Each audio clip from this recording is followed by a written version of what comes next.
A to B உங்கள் பசியார எங்கள் ருசி பேசும்.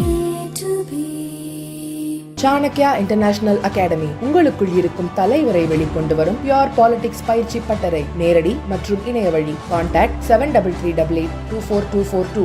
புதுக்கோட்டை சட்டமன்ற தொகுதி அனைத்து நிர்வாகிகள் ஆலோசனை கூட்டம் 2 முறை சில காரணங்களால் தள்ளி போய் 3வது முறையாக வெற்றிகரமாக மாவட்ட கழக செயலாளர் வீரமணி அவர்கள் இந்த தொகுதி நிர்வாகிகள் கூட்டத்தை ஏற்பாடு செய்திருக்கிறார். இன்றைக்கு 26 தேர்தல் சம்பந்தமாக புதுக்கோட்டை தொகுதி நிர்வாகிகளுடன் கலந்து ஆலோசனை.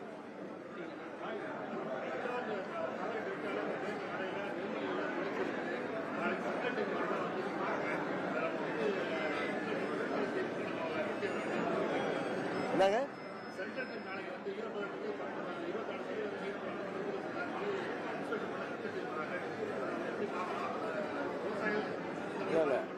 கடுமையான மழையில நல்ல விளைச்சல் இந்த முறை. ஆனால் விவசாயிகள் துன்பப்படுகின்ற அளவிற்கு அறுவடை செய்த நெல்லை எல்லாம் கொள்முதல் நிலையங்களில் கொண்டு கொடுப்பதற்கு முன்பே நிறைய நெல் மணியெல்லாம் நீங்க சொன்ன மாதிரி முளைத்தெல்லாம் இருக்கு. இது தமிழ்நாடு அரசாங்கம் கவனமாக இதில் செயல்பட்டு விவசாயிகளுக்கு ஏற்பட்டிருக்கின்ற இழப்பை சரி செய்கின்ற விதமாக செயல்பட வேண்டும் என்பதுதான் எல்லோருடைய விருப்பம். நாங்கள் வைக்க போற கோரிக்கை தானே, அதுதான் சொன்னேன். தமிழ்நாடு அரசாங்கம் அதை சரியாக மத்திய அரச குழுவிடம் சொல்லி விவசாயிகளுக்கு உரிய நிவாரணம் பெற்றுத்தர வேண்டும் என்பதுதான், அதை மத்திய அரசாங்கம் நிறைவேற்ற வேண்டும் என்பதுதான் எங்களது கோரிக்கை.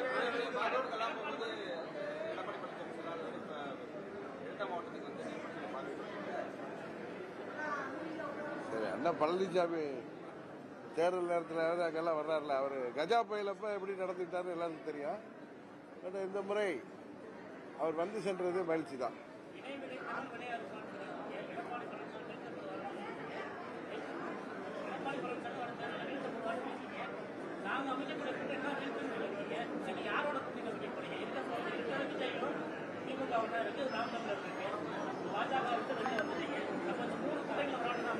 நான் அதை தாண்டி இன்னொன்று சொல்ல, அதை நீங்க வசதியா மறந்துட்டீங்கன்னு நினைக்கிறேன்.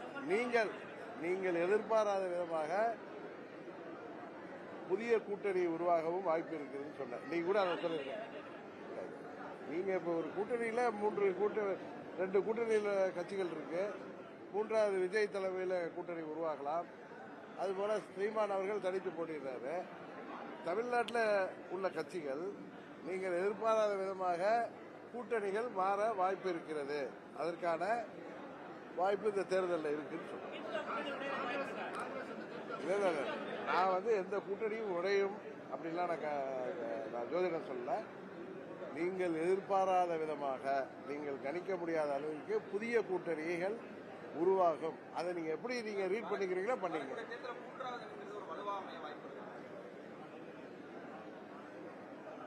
இல்ல, இந்த தேர்தலில் எனக்கு தெரிந்தவரை ஆளும் திமுக கூட்டணிக்கும் தவேக தலைமையில் அமைகிற கூட்டணிக்கும் தான் போட்டி இருக்கும் அப்படின்னு என்னுடைய கணிப்பு.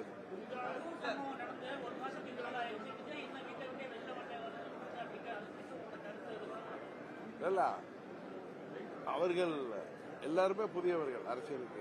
விஜய் கட்சியில விஜய் உள்பட அங்க உள்ள நிறைய நிர்வாகிகள் கீழே வரைக்குமே எல்லாம் புதியவர்கள். விஜய் ரசிகர் மன்றத்தை சேர்ந்தவர்கள், அது இல்லாம புதிதாக அரசியலுக்கு வந்தவர்கள். இதே திரு விஜயகாந்த் அவர்கள் கட்சி ஆரம்பிச்சப்ப அவர் கூட மூத்த அரசியல் தலைவர் பண்ருட்டியார் அவர்கள் கட்சியில அவைத்தலைவராக இருந்தார். இவர்கள் கட்சியில் அது போல அவர்களுக்கு ஆலோசனை சொல்ல யாரும் இல்லாதது ஒரு காரணம் இருக்கலாம். இன்னொன்று, அவர்கள் இந்த கடுமையான விபத்துல மிகவும் மன வருத்தத்தில் அவர்கள் அமைதியாக கூட இருக்கலாம். பொறுத்திருக்கோம். அதனால என்ன,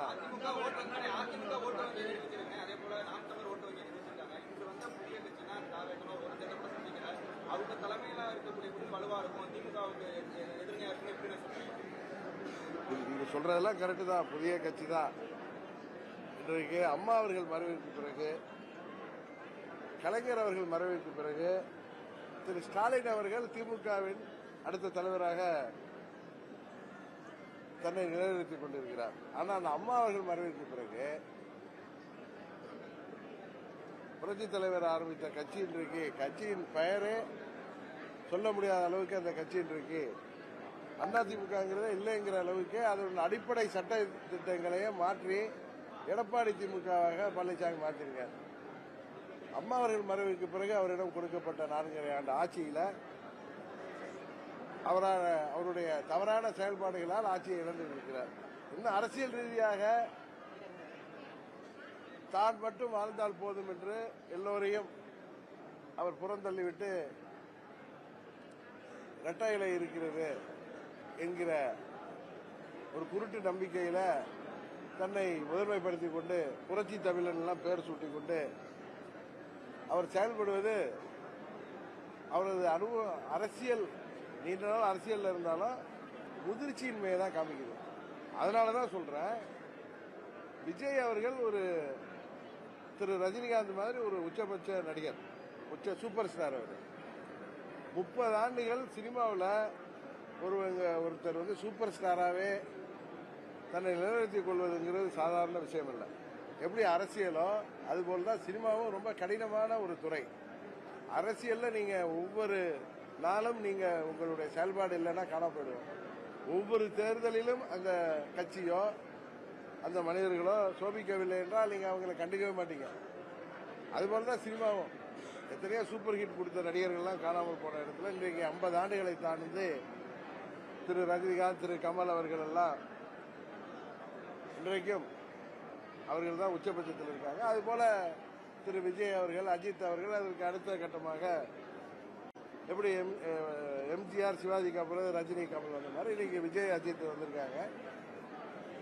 சினிமா உலகத்தில் கடுமையான போட்டிகளில் தன்னை நிலைநிறுத்திக் கொண்டிருக்கிற விஜய், நீங்கள் நினைக்கிற மாதிரி நான் ஏதோ விஜய்க்கு பிஆர்ஓவோ ஏதோ பார்க்கல. நான் ஒரு நீங்க கேட்குறீங்க அவரால் எப்படி முடிவு கேட்கிறப்போ ஒரு 30 ஆண்டு அரசியல் அனுபவத்தில் ஒரு மாபெரும் தலைவர் கூட 23 வயசுல இருந்து இருந்த அனுபவத்திலையும் இன்னொருவரை எந்தவித பொறாமையோ யார் மீதும் பயமும் இல்லாமல் ஒரு குடிமகனாக பார்க்கிற ஒரு கட்சி தலைவர் என்பதெல்லாம் விட்டு பார்க்கும் பொழுது அவர் ஒரு உச்சபட்ச நடிகராக பட்டி தொட்டியெல்லாம் அவர் பெயர் தெரியும். குழந்தைகள் முதல் வயதானவர்கள் வரை விஜய் என்றால் தெரியும். அது அந்த ஃபெமிலியாரிட்டியே ஒரு அரசியல் ரொம்ப தேவையானது. அவர் இன்றைக்கு உங்க போல ஊடகத்தைச் சேர்ந்தவர்கள், சர்வே எடுக்கிற நண்பர்கள் எல்லோரும் சொல்வதே அவர் ஒரு இன்றைக்கு வருகின்ற தேர்தலில் ஒரு இம்பாக்டை உருவாக்குவார்னு சொல்லியிருக்காங்க. விஜயகாந்த் 2006 உருவாக்கியதை விட அதிகமான இம்பாக்டை அவர் உருவாக்குவார். அதனால தான் சொல்றேன், இன்னும் பல இடங்களில் இன்றைக்கு சொல்கிறேன், ஏதோ நான் பழனிசாமி மேல உள்ள தனிப்பட்ட விரோதத்தில் சொல்லல. இன்றைக்கு பழனிசாமி இரட்டையிலை இருக்கின்ற காரணத்தினாலும் பணபலத்தால் தான் இன்னைக்கு அவரால் சுழன்று கொண்டிருக்கிறார். இந்த தேர்தலில் அவர் 15% குறைவான வாக்கு சதவீதத்தை அடைவார். 15% விஜயோடைய தாக்கம் எப்படி விஜயகாந்த் அவர்கள் 2006 தேர்தலில் அவர் 6% 8% எடுத்து ஒரு தொகுதியில ஜெயிச்சிருந்தாலும் அன்றைக்கு ஒரு தொங்கு சட்டசபை உருவானது. மைனாரிட்டி கவர்மெண்ட் தான் திரு கலைஞர் அவர்கள் உருவாக்குறார். 96 சீட்டு தான் அவர் ஜெயிச்சாரு. அவங்க கூட்டணி ஆட்சி. அதுபோல அம்மா அவர்கள் 65 சீட்லயும் அந்த கூட்டணி 70 சீட் தான் ஜெயிச்சாங்க. நீங்கெல்லாம் யாரும் எதிர்பார்க்காத அளவுக்கு அன்னைக்கு திமுக 50 தொகுதிகள்கிட்ட அந்த தேர்தலில் விஜயகாந்த்னால பாதிக்கப்பட்டது. அம்மா அன்றைக்கு அம்மாவுடைய கட்சி அதிமுக அன்றைக்கு 70 தொகுதிகள்கிட்ட பாதிக்கப்பட்டது. அதை விட அதிக இம்பாக்ட் விஜயினால இருக்கும். அவர் 2வது இடத்திற்கு வருகின்ற வாய்ப்பும் இருக்கும். சரியான கூட்டணி அமைந்தால் அவரோட திமுக கூட்டணிக்கு சரியான போட்டியாக அது அமையும். அதனால பழனிசாமி தலைமையிலான அணி 3வது இடத்திற்கு யதார்த்தமா அது ஆட்டோமேட்டிக்கா போயிடும்.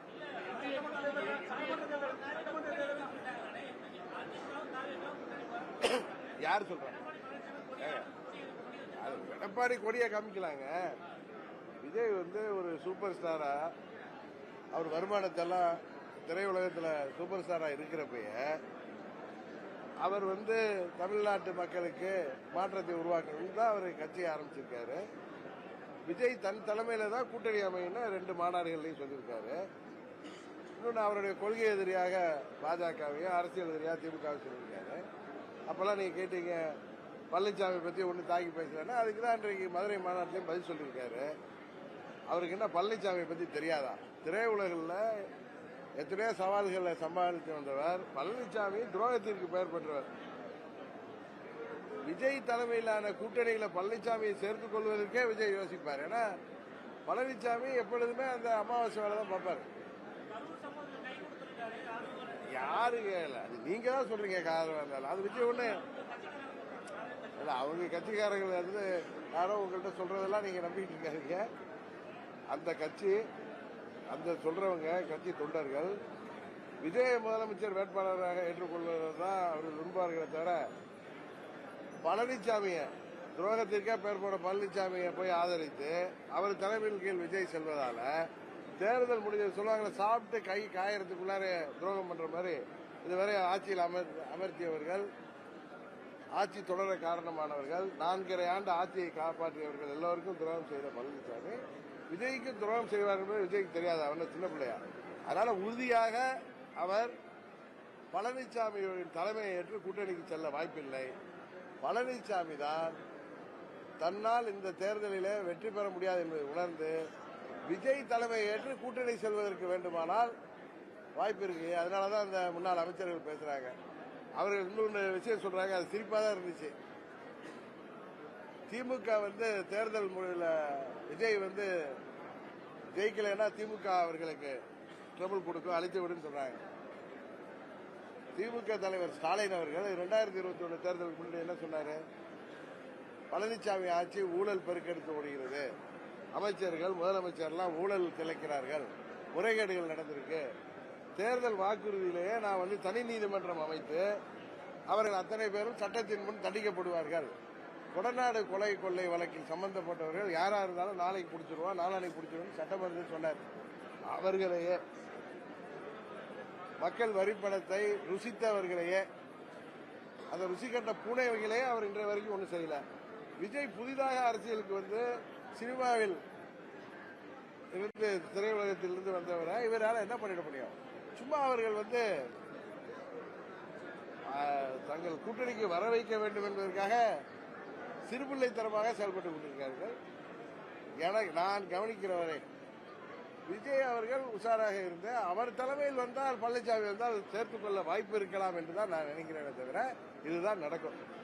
இதுக்காக விஜய்க்கு இவ்வளவு நேரம் பேசுறேன்னா உடனே விஜய் கட்சிக்கு போறீங்களான்னு கூட்டணிக்கு உங்களுடைய யூகங்களுக்கெல்லாம் நான் பதில் சொல்ல முடியாது. ஒன்னு நான் சொல்றேன், இந்த தேர்தலில் அம்மா மக்கள் முன்னேற்ற கழகம் இடம்பெற போகின்ற கூட்டணி தான் வெற்றி கூட்டணியாக இருக்கு. அதுதான் ஆட்சி அமைக்கும்.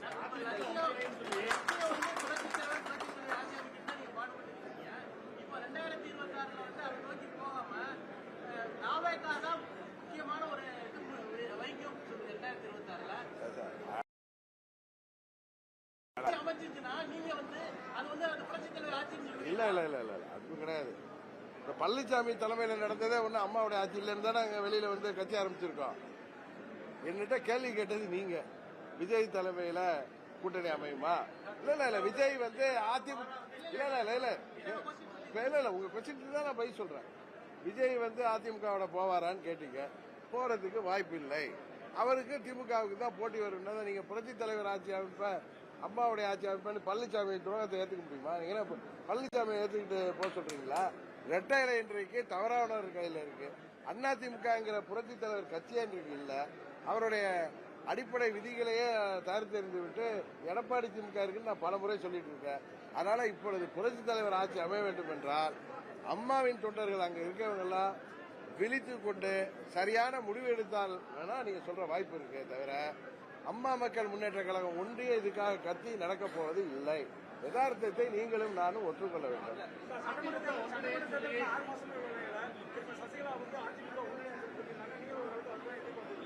இல்ல இப்பயும் நான் சொல்றேன், அதிமுக அம்மாவின் தொண்டர்கள் அதிமுகவை உருவாக்கணும் சார். அதிமுக எங்க இருக்கு? இப்ப எடப்பாடி திமுக இருக்கு. அதிமுகவோட அடிப்படை விதிகளே கருத்தெடுத்துட்டாங்களே.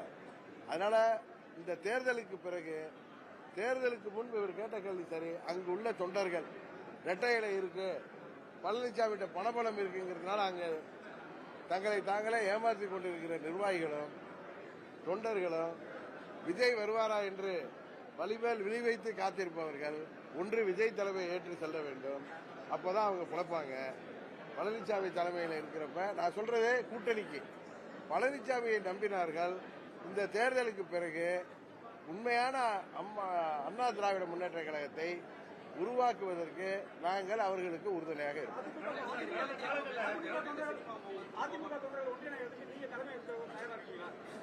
சார் நாங்க ஒண்ணு சாதாரண தொண்டர் சார். நான் ஒண்ணு தலைவர் இருக்குங்கிற அவசியம் எல்லாம் இல்ல. இல்ல அது யூகத்துக்குலாம் நான் போய் சொல்லிட்டு இருக்க முடியாது. விரும்பினால் தேர்தலுக்கு பிறகு அம்மாவின் தொண்டர்கள் அனைவரும் கட்டாயமாக ஓரணியில் இணைகின்ற சூழ்நிலை வரும். அதுக்கப்புறம் தான் நீங்க சொல்ற தலைவர் ஆட்சி அம்மா ஆட்சியை பத்தி திங்க் பண்ண முடியும். அதற்கு முன்பு அவர்கள் விழித்துக் கொண்டார்கள் அதுக்கான வாய்ப்பு.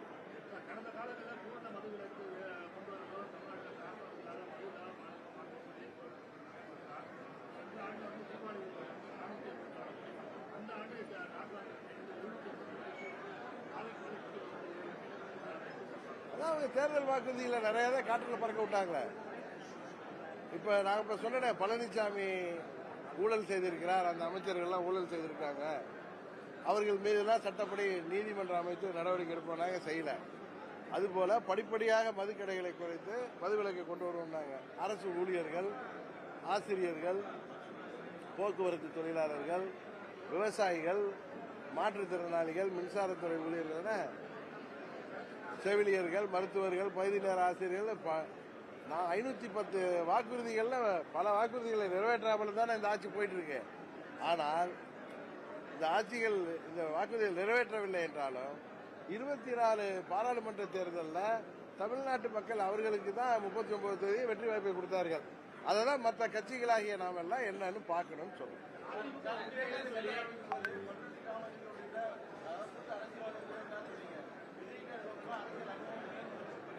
குறைய சொல்லுங்க, புதுசு அரசியல் புதுசுங்கிற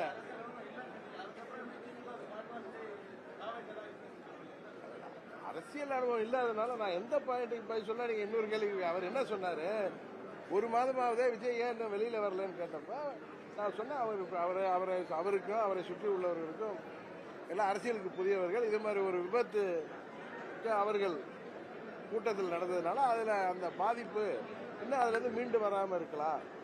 அவருக்கு கூட பண்ருட்டியார் விஜயகாந்த் இருந்த மாதிரி யாரும் ஒரு ஆலோசகர் இல்லாத காரணமும் அதுக்கு ஒரு காரணமா இருக்குன்னு சொன்னார்.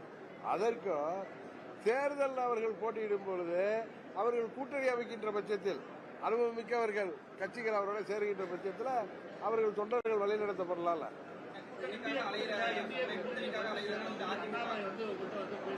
என்னங்க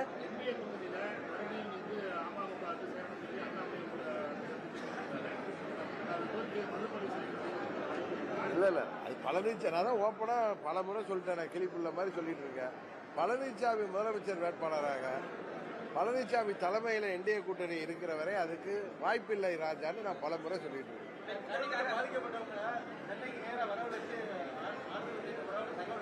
அது தகவலுக்கெல்லாம் நான் போய் சொல்ல முடியாது.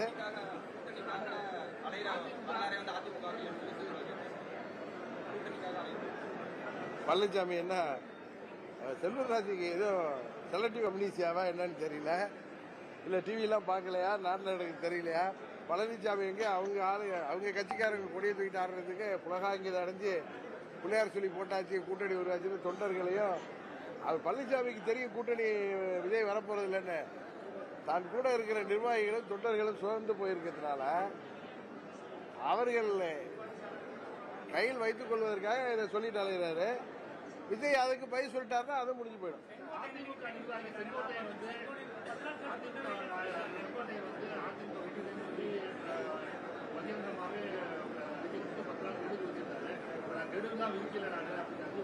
இல்ல நீங்க தான், அது உண்மைதான் அவர் சொன்னது. ஒரு 10 நாள்ல வந்து இதுக்கான முன்னெடுப்புகளை நடக்குன்னு தான் சொன்னாரே தவிர 10 நாளுக்குள்ளார நீங்க முடிக்கல அவர் சொல்லல. சார் நீங்களா ஒன்னு இன்டர்பிரேட் பண்ணிட்டு அவர் சொல்லாத சொன்னா நான் எப்படி சார் அது முடியும்? 10 நாளுக்குள்ளார இதுக்கான வேலைகளை தொடங்கணும்னு சொல்லியிருக்கேன். அதான் சொன்னார், நான் பார்த்தேன், எனக்கு கிளியரா தெரியும்.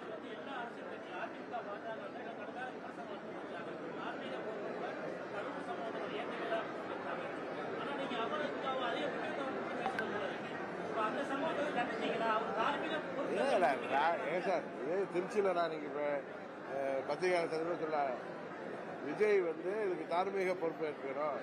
தார்மீக பொறுப்புனா குற்றத்தை ஒட்டுங்கிறது இல்ல. நான் பலமுறை சொல்லிட்டேன், பலமுறை சொல்லியிருக்கேன். அதிமுக அவர்களுக்கு வக்கீல் மாதிரில வாதாடிட்டு இருக்காங்க. நான் வந்து நடுநிலை இருந்து சொல்றேனே தவிர அவர் பழனிசாமி தானே அவங்கள்ட்ட போய் தொங்கிட்டு இருக்காரு. அதையும் இதையும் போய் கம்பேர் பண்றீங்க.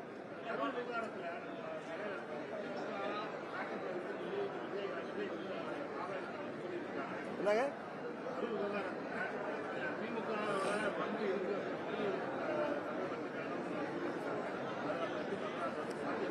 அதாவது காவல்துறை மீது எந்த தவறு இல்ல, எந்த கட்சியும் அதுல சதி செய்யல.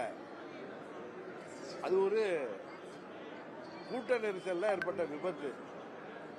அதுக்கு என்னதான் சிபிஐ என்கொயரி போட்டு பார்க்கட்டுமே, நல்லது தானே. உச்ச நீதிமன்ற ஒரு முன்னாள் நீதிபதி தலைமையில ஒரு குழு அமைத்து அது என்னன்னு தெரிய வருமே, பார்ப்போமே.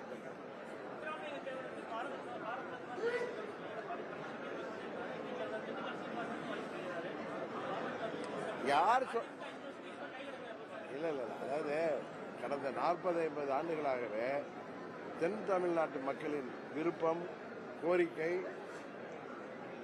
ஐயா தேவர் திருமகனார் அவர்களுக்கு பாரத ரத்னா விருது கொடுக்க வேண்டும். அது எங்களுடைய தேர்தல் அறிக்கையில 21 சொல்லியிருக்கோம். அதை நமக்கு அரசியல் ரீதியாக எதிராக இருக்கிறதுனால பழனிசாமி சொல்றதுனால அதை நான் ஒன்றும் தப்புன்னு சொல்லலை.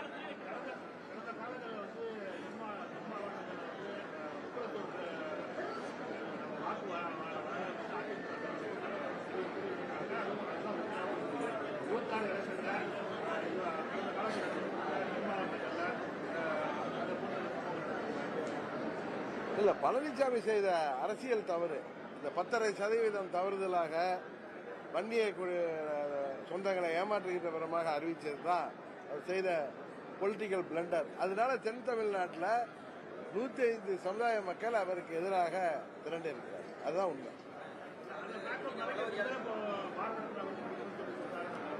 பாரத ரத்னா விருது மத்திய அரசு அறிவிச்சா கூட பழனிசாமி செய்த தவறை எப்படி மக்கள் ஏற்றுக்கொள்வார்கள்?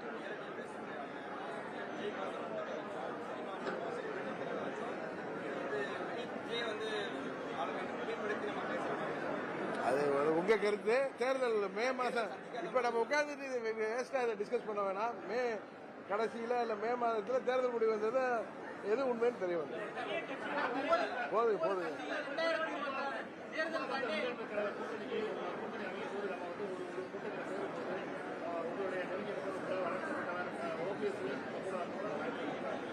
நாங்க 2 பேரும் கடந்த 2 ஆண்டுகளாக ஒன்றாக தான் பயணித்துக் கொண்டிருக்கிறோம்.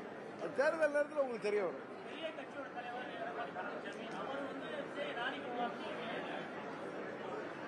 சரி, அதானே சார் நடந்துட்டு இருக்கு. பெரிய கட்சி அது, அம்மா இருந்த வரைக்கும் பெரிய கட்சி சார். இப்ப பெத்த கட்சி எல்லாம் கிடையாது சார், ரெட்டையில இருக்கு சார். பெரிய கட்சி தான் 10 முறை ஆளுங்கட்சியா இருந்தப்ப பணபலத்தோட ஆட்சியாளர் இருந்தப்ப ஆட்சிக்கு வர முடியல. பாராளுமன்ற தேர்தலில் 3வது இடத்துக்கு போனாங்க. இதை பத்தி பேசியிருந்தா இது கன்னித்தீவு கதை மாதிரி போயிட்டு இருக்கோம். எனக்கு மீட்டிங் நடத்தணும். போதும்.